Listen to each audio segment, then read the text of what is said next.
Ladies and gentlemen, boys and girls, welcome to another episode of Grandstand Gurus, the number one sports podcast on the Explosion Network.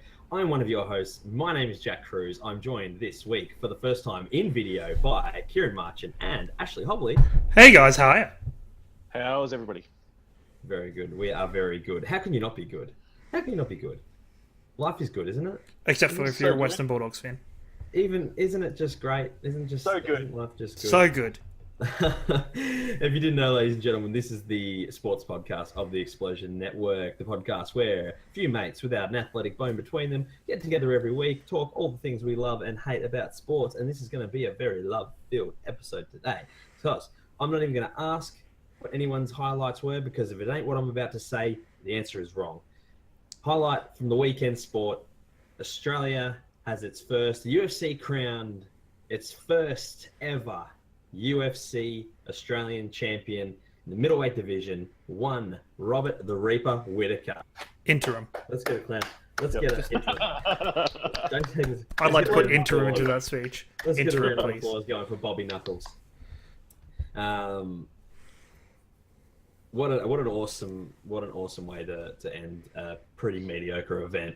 We're gonna kick this off. We're gonna talk a little bit about the event itself and the card, and sort of how it all played out and sort of through the prelims and that. So I don't know about you, Kieran and Ash. My take sort of the fight, like the card itself, was that if it wasn't for the Whittaker Romero fight, I would not have even considered purchasing this this pay-per-view. I thought that it was a really mediocre card. I thought other than the Whittaker Romero fight, I thought the only real worthwhile fight was the Pettis Miller fight, and even Werdum Overeem I thought would go the way it went, which was boring as. Chuck and Blades was boring, and to make matters worse, the day before the event or the day of the event, we lose the main event, which was the Nunes fight, which was not ideal, but at Is the that same a regular time, thing, or it happens. Yeah, it happens more than the UFC would like it to. It happens too much. seemed like it was illness? No, Yeah, it was which- legit illness though. In the end, it was. She was in hospital. She had CT scans and stuff and everything Okay. done on her after So, it. Whether that's all smoke and mirrors, I know Dana White was saying some stuff, but Dana White says a lot of stuff. So, it wasn't like I looked at that card and I sort of begrudgingly purchased it because of only because there's no way I was going to miss the Whittaker fight, and I'm so glad that I didn't. But it was a disappointing card to say the least. Like I said, the only real fight that was worth even watching was other than the main event in the end, was Pettis and Miller, which was a pretty decent fight. It wasn't wasn't one for the ages or anything like that, but it was an entertaining fight. The rest were pretty sort of lackluster, standard sort of fight. So what did you make of the card, Kieran? Sadly, it was one of those cards again that the backroom politics and the events surrounding the event outshone the event in the end. There was the Nunes pulling out. There was the whole thing with Michael Bisping at the end of the card. So more people were talking about those events than what was actually happening. I think Overeem is completely overrated. I agree. I'm completely not in that bandwagon. I think he's he's not an interesting fighter at all. The undercard had a lot of no-namers almost in it, except for Pettis. That I really love Pettis. I love both the Pettis boys, but I guess it was one of those things where I think leading into it, I was really hyped for the event just because it was Pettis, and it was Whittaker, sorry, and that's what really got me excited. And then everything else was very lackluster, and I forgot how lackluster the card was until I went back and watched it. I started a bit later than everybody else, and went back and made sure I watched the whole card. And it was just a nothing card except for that last fight, which the last fight really redeems it in a way. But I would feel bad if Amanda Nunes really had gone in and that last fight had happened. I would have felt bad for that last fight because they would have had to go on after an absolute war.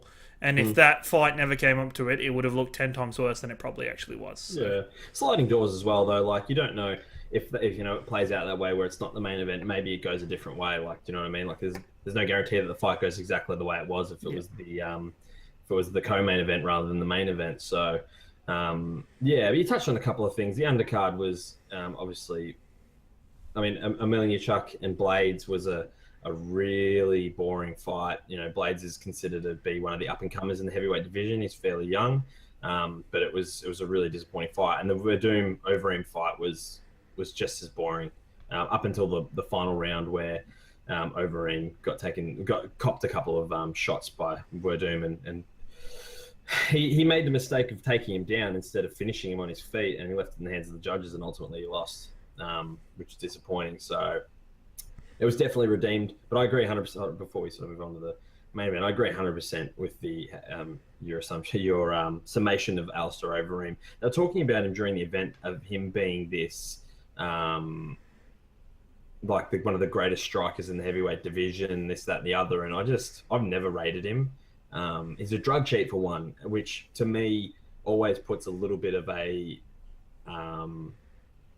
stain, I guess, on your career when you you've been done for cheating before. So you can tell he's not cheating now, because back in the day when he was busted, he looked like a guy who'd had a fair bit of HGH. Like you could tell looking at him, he looked like a bull, basically. He was just ripped, and now he looks like a proper heavyweight. He's got a bit of pudge and that kind of thing, so a bit of water weight and all that. So it was disappointing. But to answer your earlier question, Ash, it does happen a lot, and fights dropping out, fighters getting replaced, this, that, and the other. UFC 200 was sort of the big one. That was meant to be the biggest event, and that was the other one. That was the last UFC pay-per-view that I bought and watched at home. I've watched other ones sort of out and about, but that was the last one I bought and watched at home, and that was almost as lackluster and disappointing as this one was. There was not really one redeeming fight in that whole card, UFC 200, and that was there was fights dropping out of that left, right, and center. It was meant to originally be McGregor, the rematch between McGregor and Aldo, I believe. Or the first fight, I can't remember whether it was I'm pretty sure it was the Aldo fight, but Aldo pulled out injured, or it was when I can't remember which one it was, but they might have kicked McGregor out because he wasn't doing the press conferences or something like that. It was one of those ones. That was meant to be the main event, and then it moved to Jones and DC was meant to be the main event, and then Jones got done the day before for testing positive, so he got suspended. So then that main event dropped out. And then it was meant to be, Hunt, Lesnar, and then they put the Amanda Nunes fight as the main event, and it was a mess. It happens a lot, and it's happened with the next UFC event. Chris Cyborg was meant to fight Megan Anderson, who's the Aussie girl, in the bantamweight division, I think, of the women's. It's the bantamweight or featherweight, I can't remember. The women's division, and she's pulled out, so Cyborg will fight someone else. So it happens too much. But on the other side of that as well, that fighters dropping out, it can most of the time it leads to terrible situations that nobody wants to watch. But then there's the other side of the coin where fighters dropping out leads to such things as Michael Bisping winning the title off. Was that 7 days' notice? That was something like that. Yeah, he came in on short notice and won the title. Which was awesome. Yeah, he comes in and he wins the title, and then there has been weird occasions where. Did you actually? I'm not going to attempt her name because I can't say her last name. I don't know if you saw Joanna the strawweight. Jadrenche.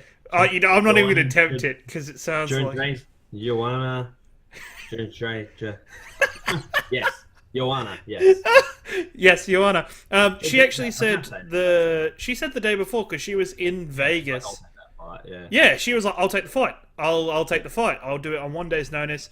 And for whatever reason, probably Dana White probably wanting to protect her a little bit more, didn't go for that option. But I thought that would have been awesome, because apparently there was some history between her and the woman that Nunes was supposed to fight. So yeah, exactly. And I'm pretty sure it was.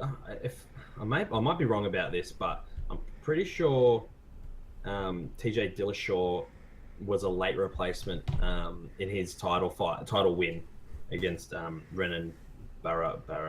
I'm terrible with names. Also. Renan Barrow.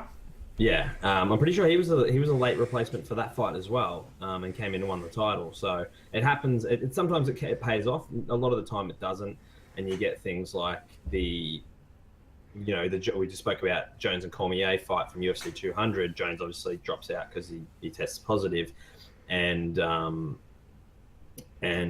he's replaced by it's a catchweight fight, and Anderson Silva replaces him, and you just get a really bad fight where a guy comes in on a day's notice with no camp and basically gets sat on for... Isn't that like the second time Silva's like stepped in on a fight on short notice and it's been absolutely terrible? I can remember one other. I don't know. And it was like he went up to heavyweight or something for it, but it was really weird. I can't remember the fight. But... Yeah.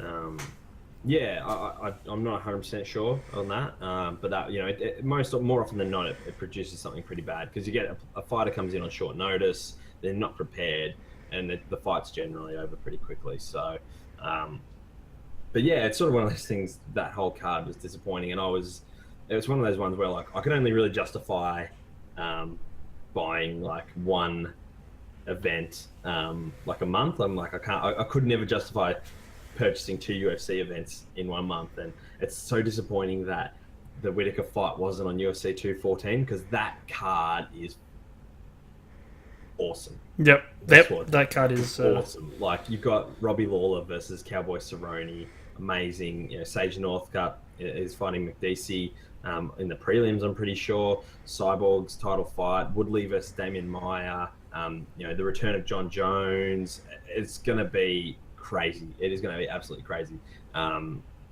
So it's it was really disappointing. Sort of looking at that. I was sitting there because they were hyping it up during the event on the weekend, and I was looking at they're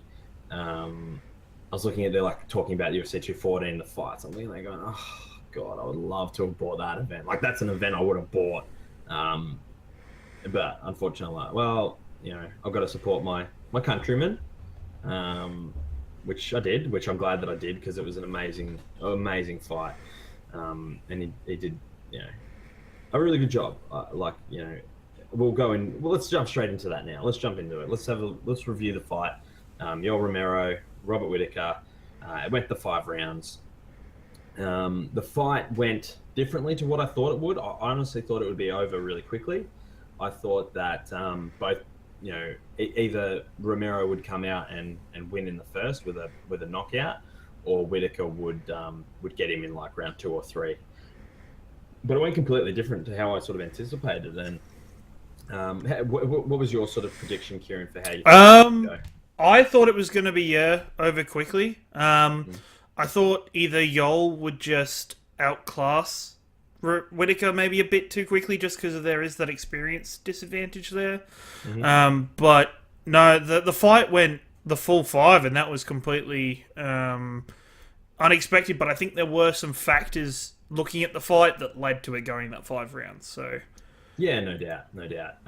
So just to recap of the fight, round 1 went to... So the first 2 rounds went to Romero, and the final 3 rounds went to Whittaker. And basically the fight opened up. Both guys pretty sort of, as they generally do in a 5-round fight, pretty sort of, feeling each other out, judging the distance, sort of, a lot of feints, a lot of, trying to get your timing right, judge your distance, that kind of thing. And about 2 minutes into the first round, Romero hit Whitaker with like a front stomp kick and buckled his left knee, his sort of lead leg, and hyperextended it. And at the end of that, and then that round sort of went on. Whitaker got taken down, I think once or twice in that round, but was able to fight off 3 or 4 takedowns, which was really, really impressive. His takedown defense is really underrated. Same thing happened against Jacare Souza, who's one of the most, extreme. I think he was at going into the fight. He was at 91% takedown defense before going to the fight. I think he went down a bit. Underrated wrestling. And it's not like he doesn't take guys down and stuff like that, but his takedown defense is up there with the best. And he came into the second round and he actually said to his corner, he said, "My leg's stuffed, like it's gone." And they just basically, he's got a really good camp. His coaches are really good at sort of. He's a very smart fighter, Whitaker, and he always sticks to the game plan. He never gets too carried away. He never gets too emotional. He just, he fights his fight, and they were great at they're like, okay, don't worry about it. Don't think about it. Let's move on to the next thing. This is what we've got to do. Punch him in the face. Like, what are you going to do about it? Your leg's buggered. Move on. And the second round went to Romero again. Took him down a few times again. Landed a heap of shots on the ground. Whitaker did really well to escape a few times as well, but it was sort of one of those ones where towards the end of that round, you could sort of tell that Romero was starting to get really tired. I don't know if you saw it that way. Yeah, no, you could see he was getting gassed, and there was a very obvious momentum change going towards Whitaker, which I think helped him in the coming 3 rounds. Yeah, and the round 3 was the one that got him going, and he started landing. Romero didn't throw any offense in the 3rd round, really.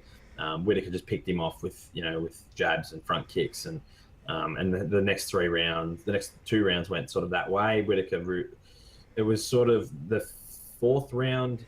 Whitaker got taken down early, but then was able to really fight through that and won that round pretty comfortably with a lot of striking.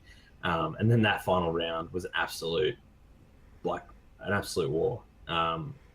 One of those like 2 dudes who've been going at it for 20 minutes. They're both buggered, like breathing heavily. One's got a bad leg. One's like super tired. And Ramirez notoriously had a bad tank in his career. So, but Robert fought like a really clever fight. He never got too excited and tried to rush in. He didn't get caught with anything. He just sort of picked him off. And a lot of front kicks, tried to keep the distance, tried to keep him out of reach, and fought really well. So how did you see the last couple of rounds? The last couple of rounds, it seemed that Whitaker had waited out that period. That first 2 rounds was very much the whole fight was really weather the storm and then go from there. Like, weather the storm that is your Romero. And then the next 3 rounds were just literally him picking his shots. There was something a lot more almost technical about Whitaker compared to Romero, That's how he fights, which I love about him. He never gets too carried away. Same thing happened in the Jacare fight. He waited for his opportunities. He caught Jacare many times in the first round and never went and like rushed in. He waited and wait till he sort of kept picking him off. And because you rush into guys like that who are great wrestlers and you get taken down and that's it. Like, that's game over. Yeah. Especially with that. And then even with, I think if Whitaker hadn't injured his leg so early, I think that fight would have been over a lot quicker. Because as soon as you lose your base like that, you lose a lot of punching power and kicks as it is. Like, I was surprised when he was throwing front kicks. And that was the thing, often as he was. Yeah, and that was the thing Joe Rogan was sort of saying was that, he's like, there's 2 sorts of knee injuries that, it's either a pain injury or it's a structural injury. If it's a pain injury, you can fight through it. And it seemed to be a bit more of a pain injury than a structural injury. And he fought like heart of the lion, man, eye of the tiger. Like, he fought through that so well. He pushed the pace. That was the other thing as well. When he started throwing front kicks, I was like, oh wow, like, this guy's got guts. Like, he really does. He scrapped that out. Like, his last few wins have been real impressive, like dominating performances. Like his win over Jacare, obviously, the win in Melbourne that he had against Derek Brunson. was the same thing. Like fought really smart. Brunson rushed in, got caught, and he just picked his spots and got in with like a head kick. And he's just a really clever fighter. Like he's a really clever fighter. He never breaks from his game plan. And that's why, he's won 7 in a row now, and he's an interim champion. And I'm so pumped. Like, this is awesome. Like, we're getting that fight that we've been speaking about for months. Since this podcast started, pretty much, we have been talking about Whittaker. I'm taking, like, not all responsibility, but I'm taking, like, a shred of like, credit for this win. Like, I think we had a hand in it. Since this podcast started, Whittaker's just gone like that. He's not like not that he lost fights before, but since we've started this podcast, he's beaten Rafael Natal, Derek Brunson, and Souza, and now Yoel Romero. So he's taken out some pretty since this podcast started. Since this podcast started, he's taken out he's fought 4 times this year. No, sorry, that's a lie. We were only going for... Sorry, I'm looking at... Yeah, no, you're right. He's only fought twice. He's fought twice since we started, yes. You're right. I was looking at the dates, and I got my times mixed up. I'm like, yeah, April. I'm like, I don't know. We started this in, like, April, but that was April last year. So anyway, in spirit, I think we had a hand in the Tal Brunson wins. I was at the Brunson fight, so I can take credit for that. I was cheering him on loudly. But he seriously has, like, he's taken, like, it's gone up. We've been talking about him. He's been getting a lot of media. I'm taking credit for it. So you're welcome, Bobby Knuckles. Anyway, I've lost my train of thought now. But we get that fight that we've been talking about for months, is what I was saying. We finally get Bisping. It's more than likely going to be in Australia, which is going to be huge. It's going to be in Melbourne. Like, Melbourne it'll be at Etihad Stadium. We're probably looking at like an October-November fight, considering the footy season will be over then. Won't quite yet be ready by then.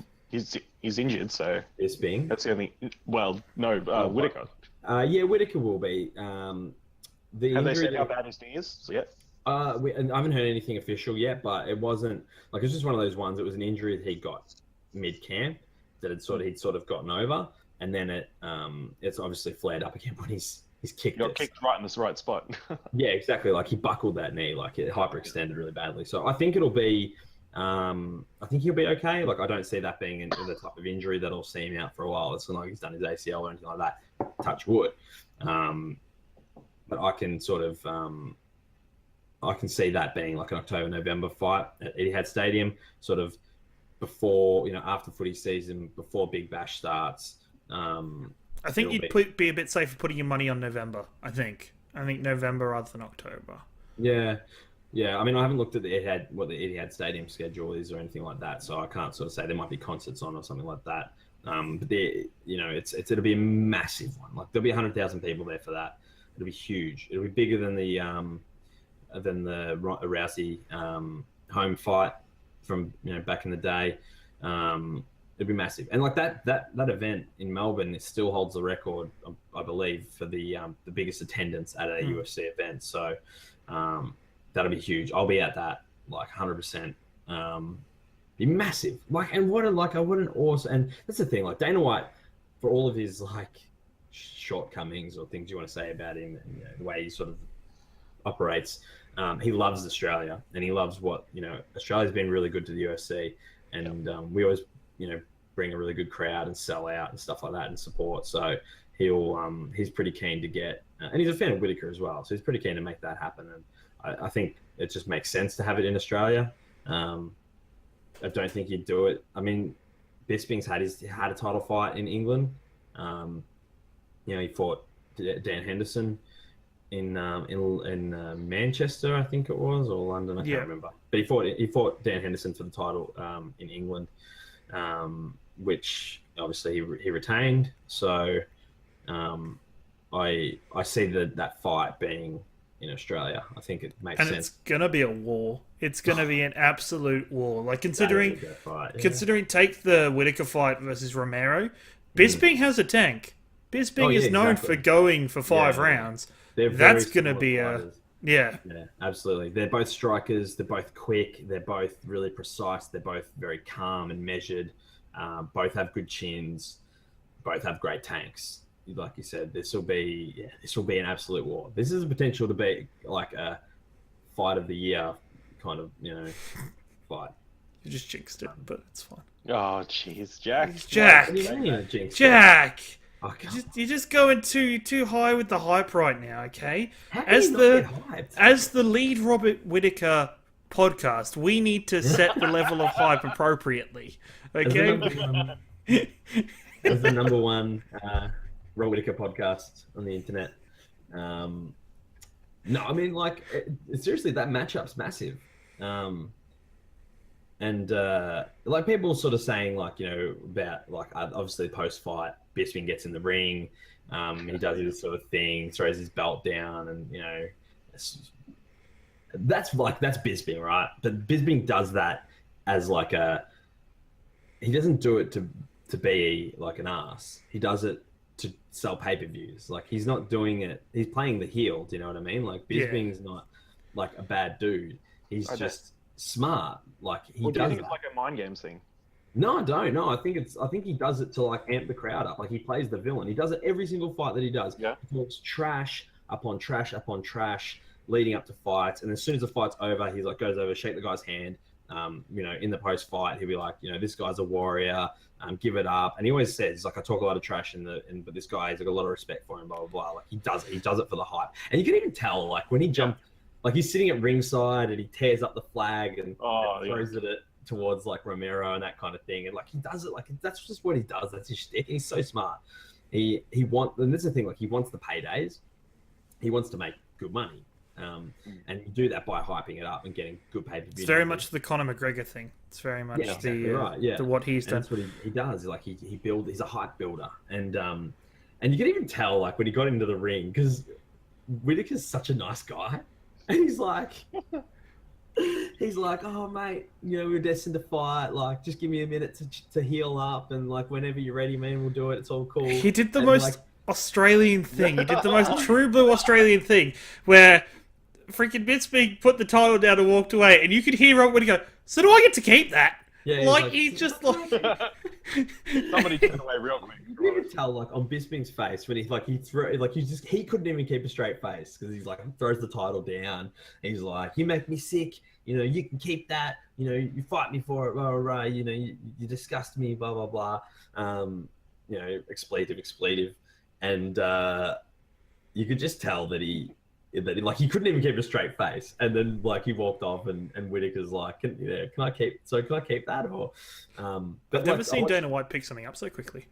Like, Dana White was in there for that title, just no, that's not touching the floor. I was like, but even in like the post fight, so Bisping was part of like the post fight analysis and all that, and on the panel with Dominic Kruse and Kenny Florian. And the host, her name escapes me, but and obviously Whittaker comes on in the post fight to do like a post fight analysis with these guys, and like they talk, like him and Whittaker are like, and Bisping and Whittaker are like talking, and it's fine. Like Bisping's like, can you stop being so nice? Like, he's like, we need to sell pay-per-views. Like, he actually said that. Like, so people that get like. And people that get angry at Bisping, it's sort of gotten to the point now where I'm like, he's just doing it. Like, he doesn't mean what he's saying. He's just doing it to sell pay-per-views. He doesn't care if people hate him or whatever. He's trying to make money, and he does a great job of it.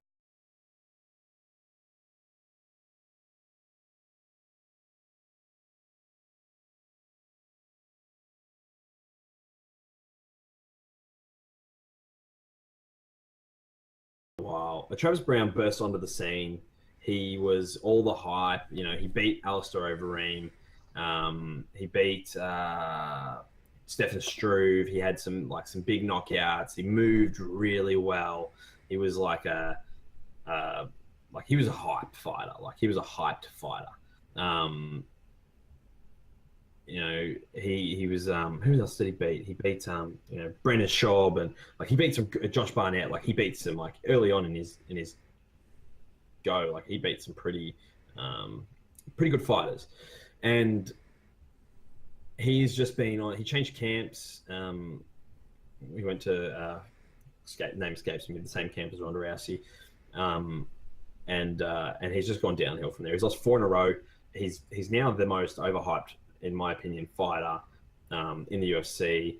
He just looks bad. Like, he had a chance to win that fight against Olenek on the weekend.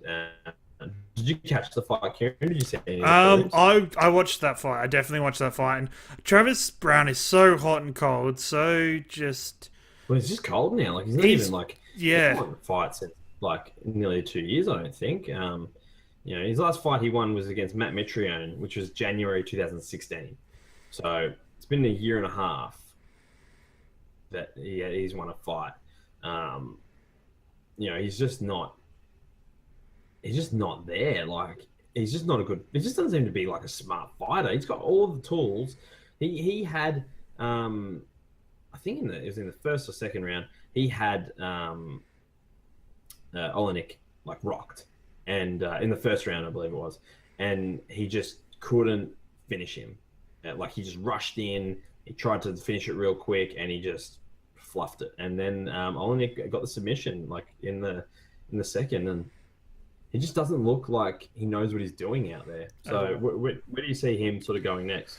I think if he wasn't Travis Brown, he'd be out of the UFC. I think there was his name, and he is a fighter that people do recognize the name and know his name and know his affiliation with Ronda Rousey. So there is all of that when it comes to him. So I think if it wasn't for the backstage politics, he wouldn't be around. But I think he's not long for the UFC unless he, I feel almost like he's lazy.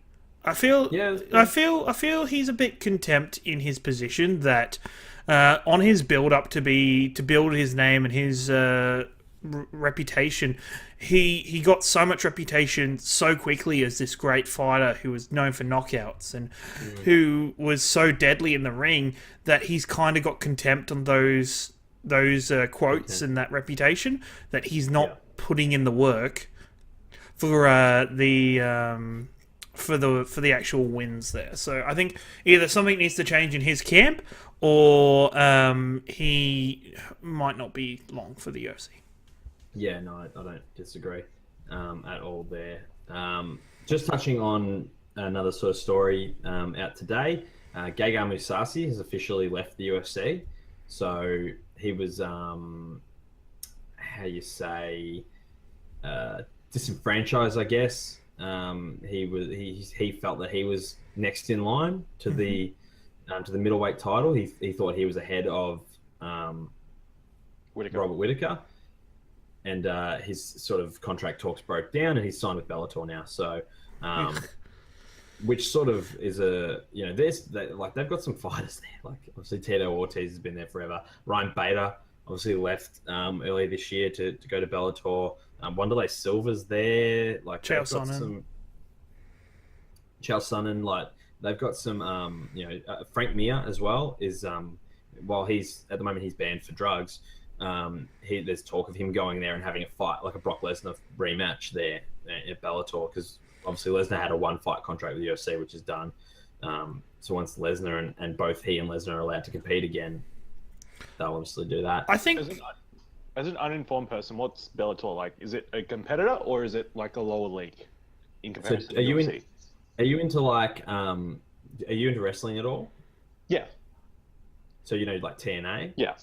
It's TNA. TNA like to TNA. WWE. Yeah. It's like the same, but not as good. It is exactly the same. They build their roster off UFC's leftovers and a couple indies that they come. Like, it's literally that. And I feel like that's a problem. I read a really interesting quote from, I think it was, Kelvin Gastelum on, I think it was yesterday I read this. He quoted that new UFC champs of Conor McGregor, going back, Conor McGregor, Kobe No Love, and Robert Whittaker now. He's like, this is the new guard of UFC fighters. Like, this is the newest generation. And he's like, now it's my turn to step up and grab that, because it very much is a. I feel like it is definitely a changing point in the UFC to change over, and Max Holloway was the other one. That's what I was forgetting. It's very much a change in the guard of the UFC, and these younger kids are coming up, and that excites me a lot more than Bellator having all these older fighters, because I think it's sort of like a nostalgia kind of thing with Bellator. Like, not to take anything away, because they've still got some really good fighters there that are in their prime. So like obviously Bader is like in his prime as far as the light heavyweight goes. You know, they've got Phil Davis is there. They've got what's his name, Benson Henderson, who's a former champion. You know, there's some fighters in there that are, you know, not obviously. Gegard Mousasi has now signed with Bellator, who's another guy who he was, you know, ranked 4. There's a lot of like, you know, there's a fair bit going on there. Rory McDonald is another one who like just fought for the championship and moved. So I think it's one of those things where there's been that mindset that it's it's Bellator, it's not as, you know, important, etc., etc.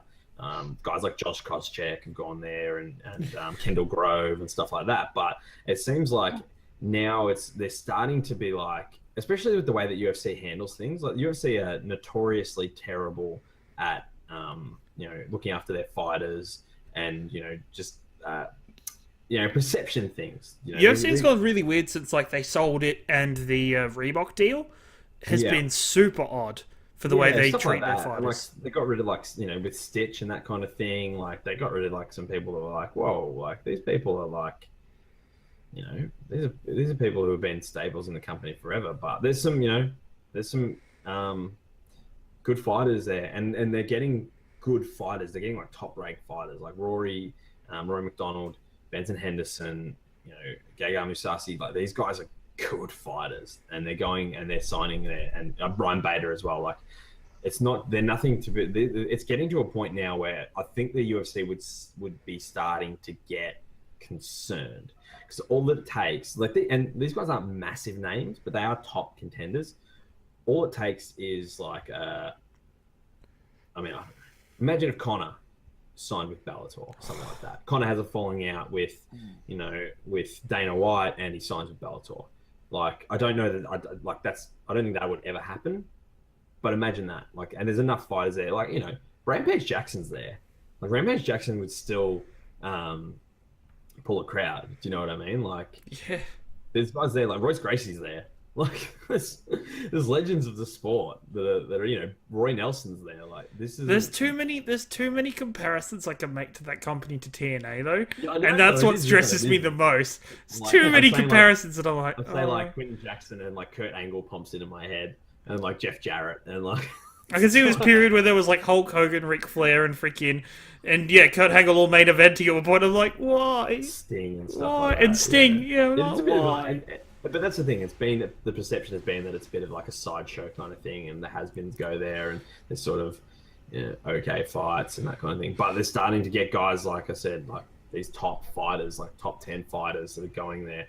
You know, Ryan Bader's a champion there now, so it's something that I think the UFC would be starting to look at, and sort of go, okay, we can't keep losing, you know, fighters to Bellator. Bellator was always seen as like a bit of the laughing stock, and it was just sort of like the standard was always seen. I'll never forget. I was watching one of the seasons of the Ultimate Fighter, and there was a guy who came there who was like a top Bellator fighter. He like came into like the UFC, like to the Ultimate Fighter, to try and get a contract, and he got destroyed. I can't remember who it was, but I remember he got absolutely destroyed in like a like not even in like, he didn't even get into the house. Like, he was in the prelim fights. He got into like, you know, the fights to get into the house, and he got absolutely decimated. And that was the thing. People were like, oh, this guy, like, you know, he's a Bellator like top fighter, like, you know, da da da. And after it, they were like, that gives you like an indication of the level of, you know, Bellator fighters kind of thing. And it was always sort of that perception that Bellator was a bit of a sideshow kind of thing. But it started to become a little bit more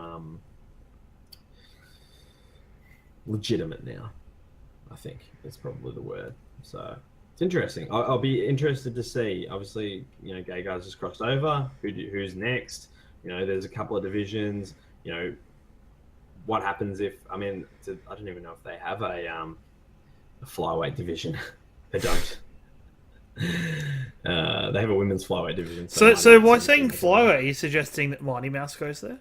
Well, he's not happy. Are you suggesting that? Okay. We know. I'm not suggesting that. I think that. I think you are, but okay. He would be the only person in the division because they don't have a flyweight division. But he could go there and fight bantamweight. Do you know what I mean?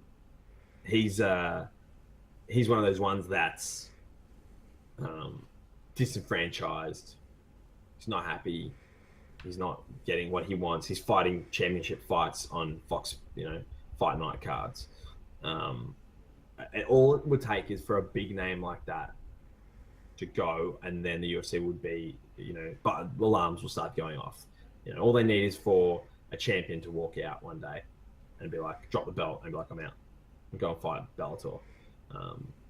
So yeah, it's an interesting development, but it is, the likening to. It's what they need, though. It's what UFC need is a bit of competition to. Yeah, a bit of kick up the backside. I agree. Get ready for the Sunday night pay-per-view wars, people. Yeah. Yeah. I don't know that Bellator will ever be able to compete on that level, but it's interesting. I don't think. It's not like. You never know, and complacency is the father of failure. So it's not going to take much for UFC to get complacent. They lose a couple of big names, and all of a sudden, things start to get a little bit scary down at UFC headquarters. All right, Ashley, you've been so kind to us. Yes, I have. And letting us ramble about UFC for 40 minutes. Completely understandable this week. Yeah, so we're gonna try out a new segment this week. We're going to take some listener questions from a fantastic community. We put the feelers out there to some Facebook groups, our Facebook groups, and to our Twitter, and we put it out there and asked for your questions. The Explosion Network fans, we want to find out what you want to know. So let's kick this off with, from the Kind of Funny Down Under Facebook group, we have a question from James McDonald. He's asked us to have a crack at working out the pay dispute between ACA and Cricket Australia. Oh, God. Australian Cricket Association and Cricket Australia. Ash's face just made that way. I went, for a second in my head, cricket question, here we go. And then Ash's face made it so much better. So much better. You're a cricket guy, aren't you, Ash? Yeah, I haven't been following this closely because it's just too depressing. But yeah, it's bad. It's getting real bad. Cricket Australia give the players what they want. The issue is that the money's not there. So that's they've come to an impasse where they're like, we're I don't know that it will get resolved soon. There's no money. And I think it's going to get resolved before the Ashes this season, I think. I hope so. Whether it's Cricket Australia deciding to do something, or the third party, like all the sponsors and the TV rights holders saying, you've got to do something or we're pulling out or something. We could have a World Series cricket situation on our hands again. We've kind of come full circle. We could, we need another packer to sort of step up and go, well, I'll pay these guys. We'll give them their money. We'll give them what they want, and they'll come play with us. It's a really messy situation. It's really bad. I can't even begin to start to sort of work it out. The issue is that, international cricket's not, I don't think so the state cricketers are make really good money, but they bring nothing in as far as revenue. They don't sell, they don't sell TV. They don't. And then when I say state cricket, I don't mean the Big Bash. That's a completely different entity. I'm talking like Bushrangers, Redbacks, the Sheffield Shield, and the Sheffield Shield. Yeah, exactly. That doesn't bring in any money at all as far as revenue. Doesn't sell tickets. It doesn't sell TV. But these guys are on a pretty good wicket. Pardon the pun. Not a sticky wicket as far as pay. So they can't the cricket show. It's not sustainable. It's just not sustainable. So I don't know what's going to happen. It's really scary to think that we have an Ashes series coming up in our country, and we may not get an Ashes series in our country. So I'm hoping they can fix it. I'm not even going to bother trying to sort it out. Cricket Australia, find the money, make it work. Because otherwise they're going to be playing all these guys are going to be playing in India full time. Sell more Milo, please. And that will be an absolute tragedy. Thank you, James McDonald, so much for the question. Thanks, James. Ian Nichols writes in and he asks, who will win the AFL Grand Final this season and why is it the Swans? I actually think he could be right. He could easily be right with this. I was going to say there is absolutely no reason why they can't win it. They're the form team. They are on a tear. If they hadn't lost those first 6 games, God knows what. People will be talking about them. They're in the 8 now by a game. Like they're a game clear in the 8, I believe. It's. I don't know. As long as they stay injury free, they should be pretty competitive. Would it be like the worst thing to happen to AFL if there's like an all Sydney grand final? It would be it would be the best thing for the AFL. Yeah, it would be the best thing for the AFL, as in like for the company. Not maybe for me because I hate GWS. I don't want them to ever win anything ever. Hey, they drew again. Yeah, no, that was brilliant, wasn't it? I was barracking for the Hawks so bad. Game straight. Like 2 years. Yeah, something like that. Yeah, something ridiculous. Carlton was the last time they won 2 games in a row back in like the 20s or whatever. Yeah. Crazy. Yeah, half a second was all we needed. Would have won for Brian Burton to knock that ball through. That's okay. That was good. I was really impressed with the Hawks. I think the most heartbreaking moment of that for me was Alison Clarkson thought they'd won because there was so much commotion in the box that they didn't hear the siren. Man, they need to put in a new siren in Launceston. Yeah, it's not the first time we've had Siren Gate down there, so I'm glad this one was there was no controversy and it was over pretty quickly. Nicholas Pryor, never heard of him before. Writes in and asks, why will no one ever be as great a coach as Bill Belichick? I think someone will definitely be a better coach than Bill Belichick because it's only inevitable that there'll be a player, hopefully as good as Tom Brady to play the game again. And, I'm guessing. Okay, so Bill Belichick is the Patriots coach, correct? Yes, that is correct. Correct. Yes. Okay, cool. So I believe that. I believe that someone will be as good as Bill Belichick. So thank you for the question, though, Nick. Sorry, Nick. Appreciate it. Greg Alexander writes in and says, "Why is the appeal of NRL only limited to New South Wales and Queensland? It's due to poor marketing, or do people not like the sport?" I think you can say the same thing about AFL in New South Wales and Queensland. Like, why is AFL not in New South Wales and Queensland? Is it poor marketing and people not like the sport? The AFL is doing everything that they can to make make AFL relevant in New South Wales and Queensland. It's still not working. Even if you look at stuff like in schools, I bet in Victorian schools the main sport played would be AFL. Exactly like New South Wales and Queensland schools, I can guarantee the most played sport would be rugby of some kind. Exactly. It is 100%. And that's the thing is that it's sort of like what you grow up with. Yeah. Like you grow up in Queensland. Grassroots issue. Yeah, exactly right. And whether it's an issue or not, I mean, I don't see it as like a massive problem. Like it's only a problem for the AFL and the NRL if they want to make more money. But like if they're happy with what they're doing, and I guess as you know, because that's the thing, but like players are going to keep asking for more money as the years go on, so they need to find it from somewhere, right? They need to invest in more territories and grow the game. I get that. I think it's a hard thing to do when it's like a grassroots thing. I mean, our city, Melbourne, we've had one of the most successful NRL teams, in recent history. In Melbourne Storm, and still no one gives a stuff. Nobody cares. In this town, do you know what I mean? So, which isn't a bit of hyperbole. Obviously, there's people that care about it, like they go and watch the games. But if Melbourne, unless it was like, what's his name, the captain, Cameron Smith. Cameron Smith. There you go. Also, I can't even say if I walk past Cameron Smith, I would know who he was. Exactly. I was like, so maybe if it was Cameron Smith, I'd recognise him, but I probably wouldn't. No. Like, is that? I know that guy from somewhere. Couldn't even remember his name. Do you know what I mean? So, but thank you for the question, Greg Alexander. Thanks, Greg. Thanks. Alex Friesenheiten. Alex Friesen. Sorry for those two. Sorry, Alex. Alex Friesen writes in and says, "Do you think Bisping is happy that Whittaker won the fight so that he doesn't have to face Romero? I think Whittaker is a better matchup for him personally."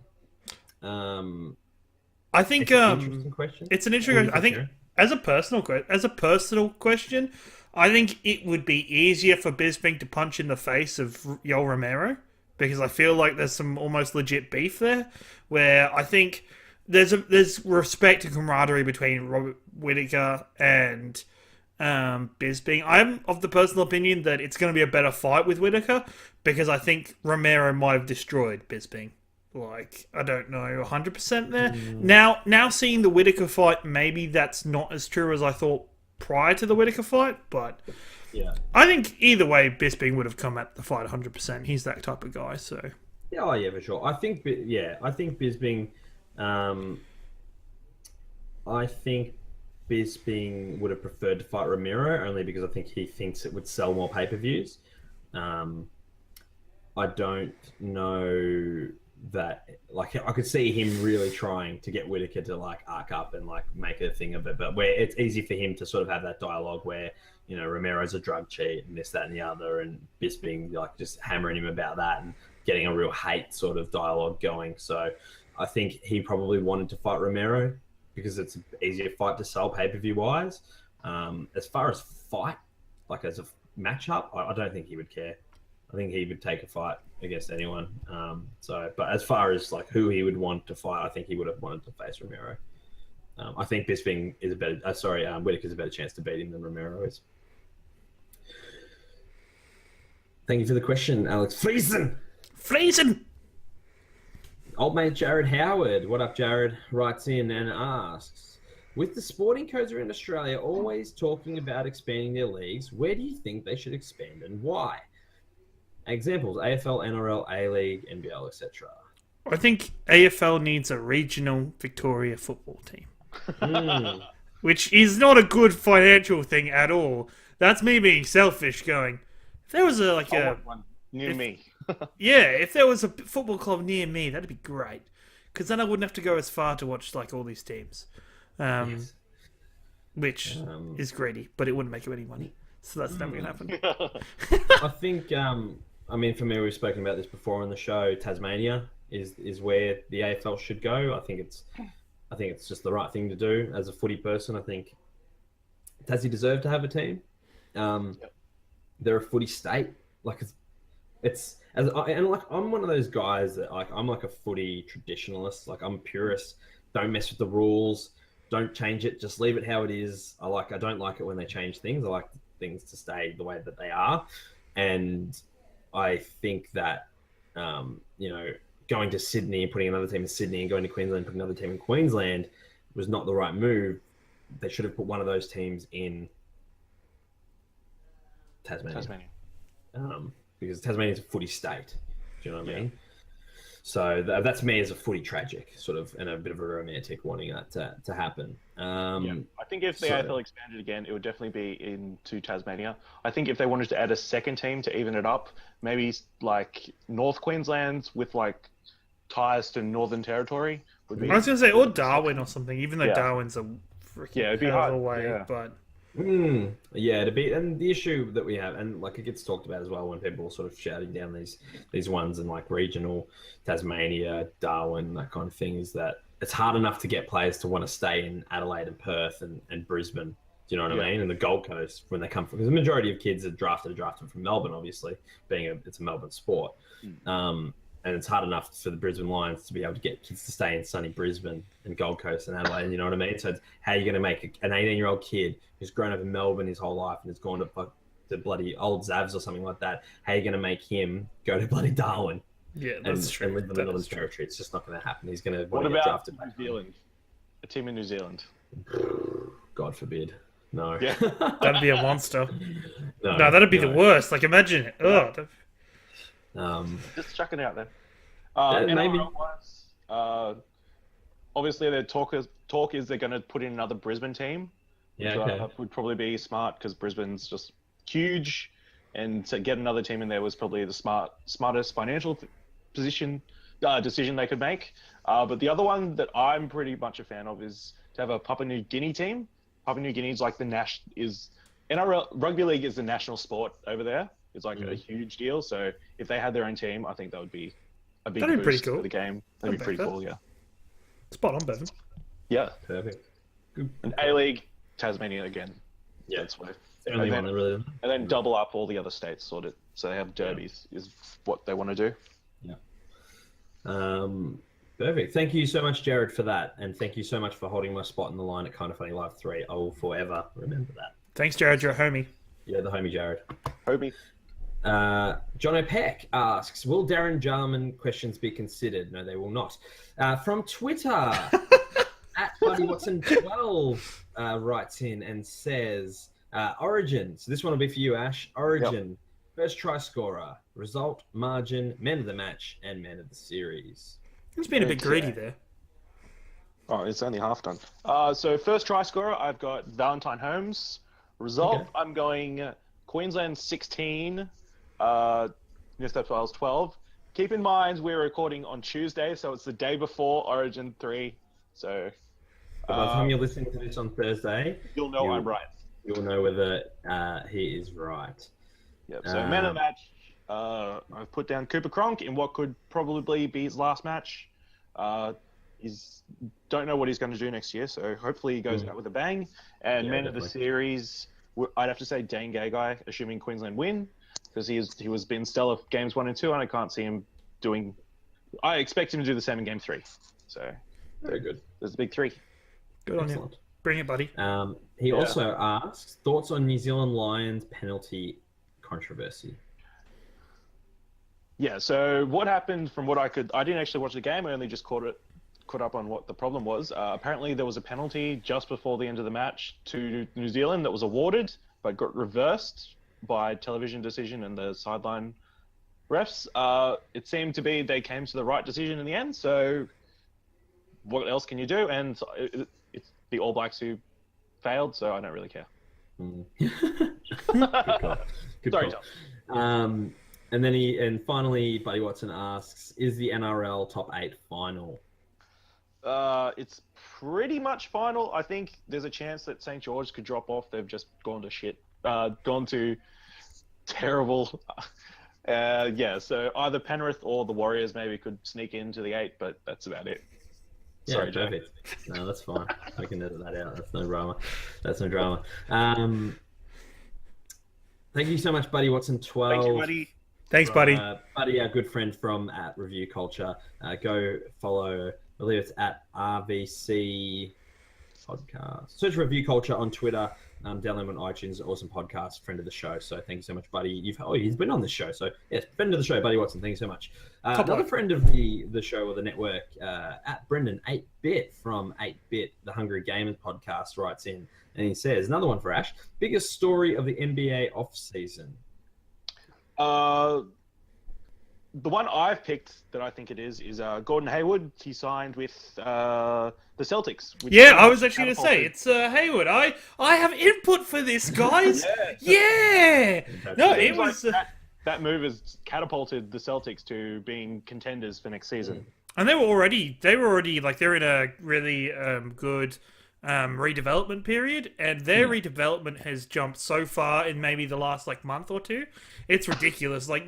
It's interesting to see how they've cleared cap space for him, because they've cleared a lot of cap space. But yeah, it's a good pickup for the Celtics, and it should be a good season for them next year. From an Aussie point of view, Aaron Baines has also signed for the Celtics. But it's pretty amusing. Rudy Gobert, his old Jazz teammate, put out a video on Instagram, sort of waving to the camera, playing Certain People Ain't Loyal, playing in the background. So, yeah. Also with the Ball family rocking up on WWE's Raw, making the worst promo in wrestling history. Oh, come on. It was terrible. No, that's not true. I've seen worse. There's never been racial slurs in other freaking... No. That's not true. Booker T once called Vince McMahon the N-word, I'm pretty sure. That's completely different. No, it's not. It's exactly Booker T's allowed to do that. No, come on. That's hilarious. No, it was cringy. It was disgusting. I saw the Ball family dad's topless body. They are a gift to sports entertainment, and we should be thankful that we're still getting personalities like that, because vanilla sport is too vanilla these days, and we need more people like the Ball family just to keep things a little bit fresh. I don't know whether he's putting it on or what, but I like. Can we please get a hashtag Superkick Jack running through this week? I absolutely am a fan of Lamar Ball. Lamar. You don't even know, so he's not that great. What's the dad's name? It's Lavar. Of course, Lonzo, the actual player, he went on to have one of the worst debuts. Oh, didn't he? Yeah. He had like... He was like how many triple doubles in his second game though? Yeah, but it was like he was still bad in the second game as well. But he had like 1 for 11 or something for his. For 3-point shooting or something. Yeah, something ridiculously bad. He made 2 from 15 in his debut, so makes the story even more entertaining if he played bad. I don't. And I'm not sure if anyone's going to be able to answer this. My NFL knowledge has slipped in the recent years. Offensive and defensive rookies of the year in NFL this coming season. Ash, are you? Hang on, I found a story. Quick. I'll make. I'm not sure that's how this works. I really like Tim Jacobs, the offensive linebacker for the Dallas Cowboys. You should look him up. He's a real low blow. Like he flies under the radar. Probably not even mentioned in any news reports. I'm impressed that you know this. He's amazing. He's so good. He hits the ball and he tackles people. You're lying, aren't you? You're not lying. You are lying. Yeah, just a little. Are you being serious? I was actually impressed. You played that off really well. Sorry, Brendan. My apologies. We're not. I used to be really. I had a kid and stuff. I can't have so many different anymore. The NFL is just one of those things that. And since Peyton Manning retired, I really have no interest anymore. So Peyton Manning retired? There's that. Yeah, a couple of years after I won the Super Bowl. Yeah. Shout out to my boy Peyton Manning. Thank you so much for writing in, Brendan. Go and check out the Hungry Gamer podcast. 8bit.net is their website. Leave them a 5-star review on iTunes. Hashtag Stay Hungry. Buy a shirt as well. They have some dope designs over there on their website, so check that out. Final question for the week. Paul James wrote in and asked, who is the greatest Brownlow medalist of this century? And then he followed it up with, and if you've said otherwise, why isn't it the gentleman Jimmy Bartell? It's not Jimmy Bartell. It's not Jimmy Bartell by far. So nice try. So I'm just going to go through the list of Brownlow medalists since the year 2000. And I probably don't. I'm going to, but I don't believe it's necessary to say that the player that was who won it in 2000, who was Shane Woden, officially the worst player to ever win a Brownlow. Absolutely robbed. Ooh. That should have been Scott West. Didn't deserve it, Shane. You know the reason Scott West never won a Brownlow? So what would happen, obviously, the umpire would come in. Scott West, he would bounce the ball. Obviously, when they bounce the ball, their head's down. By the time the umpire's lifted his head up to have a look around, Scott West has already had 3 possessions. That's why he never won a Brownlow. Bloody umpires. Screwing us out of Brownlows as usual. Chris Grant should have won it in 97. Crap. Absolute crap. I'm waiting for the year that they bloody come in and they, because it'll eventually happen in the next few years. The AFL is not wanting to have a situation like that again where a player can't be eligible for the Brownlow because he gets suspended during the year, like Nat Fyfe or Dangerfield or someone like that will get suspended and they won't be eligible for the Brownlow. I'm waiting for that year to come because they will have to retrospectively give Brownlow medals to Corey McKernan and Chris Grant. No one talks about Corey McKernan. Corey McKernan is the other person that got screwed out of Brownlow medal. But Chris Grant definitely deserves to have one. So sort that out, AFL. I don't want that to come in. Like I said, I'm a traditionalist. But if it does, it obviously means that. Paul, look what you have done. And we are not even anywhere into this topic. What have you done, man? I almost went the entire episode without talking about the Bulldogs. I just couldn't, I couldn't do it. It almost happened with Nate Fyfe recently, didn't it? He almost... Yeah, last year. Yeah. Well, he did. Well, I think it was 2014. He nearly won. Matt Prentice won it. Yeah. But he got suspended that year. Yeah. But obviously 2015, he had however many let-offs and fines that year because they just knew he was going to the Brownlow, which was disgraceful. Anyway, so year 2000, Shane Woden. 2001, Jason Ackermanis, Brisbane Lions. arguably one of the greatest of all time. Same with the next bloke from the Brisbane Lions, 2002, Simon Black. In 2003, we had the three-way tie, Mark Rasciuto, Nathan Buckley, Adam Goods. 2004, Chris Judd. 2005, Ben Cousins. 2006, Adam Goods won his second Brownlow. 2007, the gentleman Jimmy Bartel. 2008, the great Adam Cooney. 2009, Gary Ablett Jr. 2010, Chris Judd. 2011, Dane Swan. 2012, retrospectively, Trent Cotchin and Sam Mitchell. 2013, Gary Ablett Jr. Again, 14, Matt Prittis from the West Coast Eagles. 2015, Nat Fyfe, and last year, Patrick Dangerfield. So, guys, who do you think is the greatest Brownlow medalist we've had this century, and why? Joe Watson. Can't say Joe Watson because he's never won a Brownlow. He hasn't won a Brownlow this century. Sorry. Well, technically, he won it. It just got taken off. Wow. Well, that's debatable. Suck it, Essendon fans. It actually happened. I'd probably have to say, not according to this list, it didn't. Even though I have a burning passion for this man. Sorry, Essendon fans. That's really mean. Sorry, go on. I have a burning passion for this man, but I think I have to say Gary Ablett Jr. Mm-hmm. I really don't like him as a player, but oh really? Well, no, I do like him. He's just I'm not going to go into that. He's a class act majority of the time. Yep. It's not his fault that he gets preferential treatment from umpires, but one of the greatest players to ever play the game. He is a class act, and the things he's done with the football might never be repeated again. So yeah, that's a good point. Until Gary Ablett the third. Yeah. Ash? I'll probably go the other multiple winner, Chris Judd. I think he'll at the top. Yeah. Right, just ahead of Gary Ablett. Yeah. I echo those thoughts. Chris Judd for me. Judd is the best player I've ever seen in my lifetime. I think he's a better player than Ablett. Ablett to me, Ablett's a freak. And one of the most skilled players, clever players, but he never he got a lot of cheap ball. He was very much run, get the hand pass sort of thing. It wasn't like Judd won his own ball. Yeah. Judd to me is that's why I'll never forget. And this is when when it was sort of cemented in my mind that Chris Judd's the greatest player that I've ever seen. I was at a Carlton Collingwood game at the MCG. And there was a pack, and the ball was sort of bouncing around in the pack. There's a couple of players sort of, fighting for the ball. And Judd was sort of standing back, over the pack, but not in trying to get the ball. He was just standing back. And I sort of, yelled out. I'm like, get in there, Judd. Stop being soft. Get in there and win the hard ball.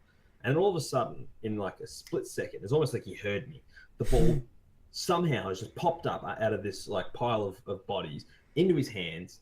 And he's just gone, he's got pop and handballed, without even looking, over the back of his head, into the hands of a Carlton player running full pelt, who hit him in the stride, perfect. And the Carlton player ran and kicked the goal. And I was like, wow. I was in awe of that moment. So that was the moment I was like, wow, yeah, Chris Judd's the greatest player I've ever seen. So unanimous vote. Sorry, Paul. The Explosion Network votes Chris Judd as in split decision as the greatest. Unanimous? I was to say what? It's a split decision, but Chris Judd takes the cake as the greatest Brownlow medalist of this century. So Jimmy Bartel was a fantastic player, but not best bearded Brownlow medalist. I don't think he had a beard when he won. He didn't when he got it, but I didn't count then. Thanks for starting that rant, Paul. Appreciate it.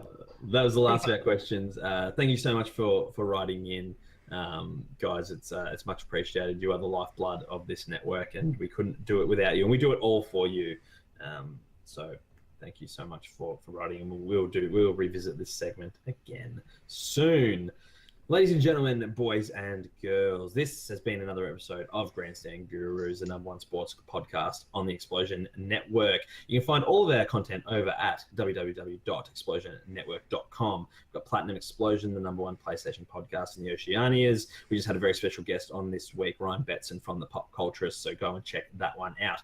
We've also got South of King's Landing. First episode is up. It's our review show of Game of Thrones. There'll be more episodes to come every week from the 17th of July when the new season starts. So go check that out. That'll be posted on YouTube, bit.ly/Explosion Network. Check out all of our content. Follow us on Twitter. We are at Explosion Pod. If you ever have any questions you want to throw at us for this show, please, or any of our shows, please just send us a tweet. Flick us an email. You can jump on explosionnetwork.com/contact. We'll be happy to take any questions from our fantastic listeners. So thank you so much for that. You can follow us all on Twitter. I am at Kruse_mate. Ashley is at Ashley Hobley, and Kieran is at your boy Ringo. Please. What was that? Like, subscribe, share us with your friends and with your mother. Once again, thank you so much for joining us, ladies and gentlemen. Until next time, plat plat, keep on grandstanding. It's time! Beautifully bowled! Sensational! It's over! He's given it! He's given it!